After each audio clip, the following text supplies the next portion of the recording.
E aí, jovem, vamos estudar a lição? Claro que sim, estamos juntos nessa super sexta-feira, dia 1º de agosto.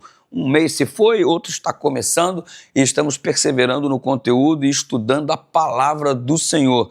Nesta semana nós abordamos aí muitos assuntos importantes relacionados às pragas que caíram por toda parte na terra do Egito.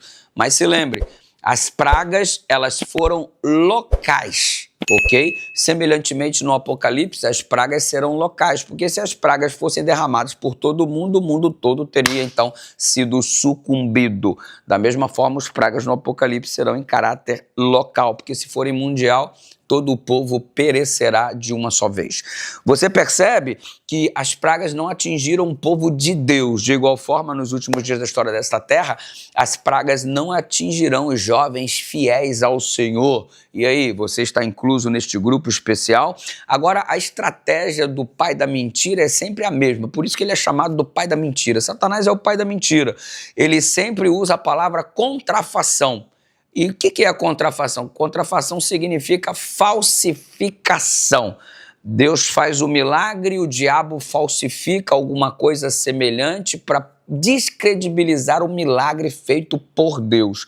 Você percebe isso de forma muito evidente quando Moisés coloca ali a vara e, consequentemente, é transformada em serpente. Você observa a falsificação, a contrafação praticada pelos magos do Egito. E você percebeu isso? Mas você se questiona, mas por acaso o diabo tem poder para gerar vida? Porque duas serpentes vivas são vida, funcionam como vida. Então o diabo tem poder para gerar vida? Claro que não. Ele tem até um determinado poder, mas gerar vida é algo que pertence somente ao nosso Deus. O que aconteceu ali então? Quando você estuda a declaração de Ellen White, quando você estuda um pouco mais, você percebe que trata-se de uma ilusão, de uma contrafação. Aos olhos humanos, as varas tinham sido transformadas em cobras. E o faraó, em sua corte, acredita que isso foi exatamente o que aconteceu, mas não passou de uma grande ilusão.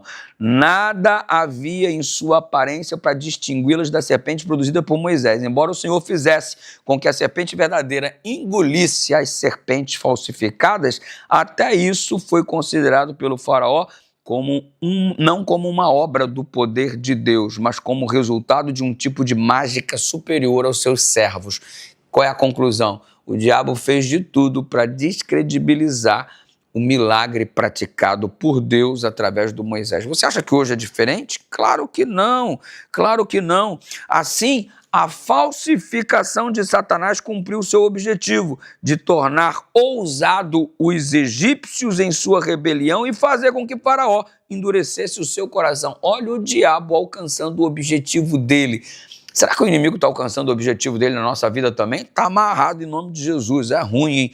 E se liga aí, ele bem sabia, Satanás, que Moisés, se quebrasse o jugo do cativeiro que estava sobre os filhos de Israel, que estaria prejudicando a obra futura de Cristo, porque Moisés prefigurava Cristo, o qual destruiria o reino de pecado sobre a família humana. E o diabo pensava assim, se eu regaçar o ministério do Moisés, eu vou comprometer o surgimento do Messias, vai dar ruim para ele, porque Moisés é símbolo de Cristo que proporciona a liberdade do cativeiro, exatamente o que Jesus fará daqui a um tempo. Então toda a tentativa satânica de minimizar o ministério de Moisés era para atingir exatamente o ministério de Cristo.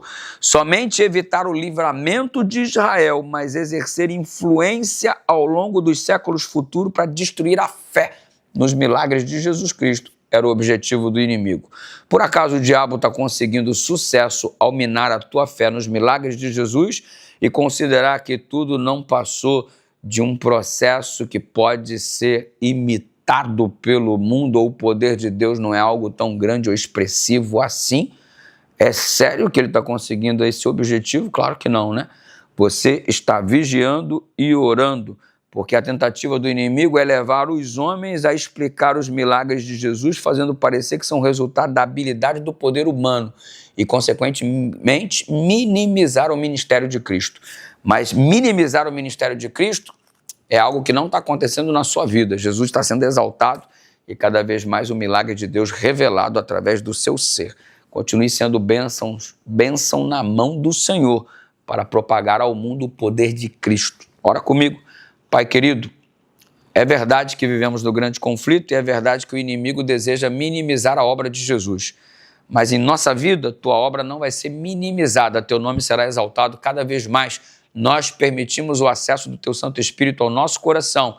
Transforma a nossa vida num palco para a manifestação da tua glória e tua vontade em nome de Jesus.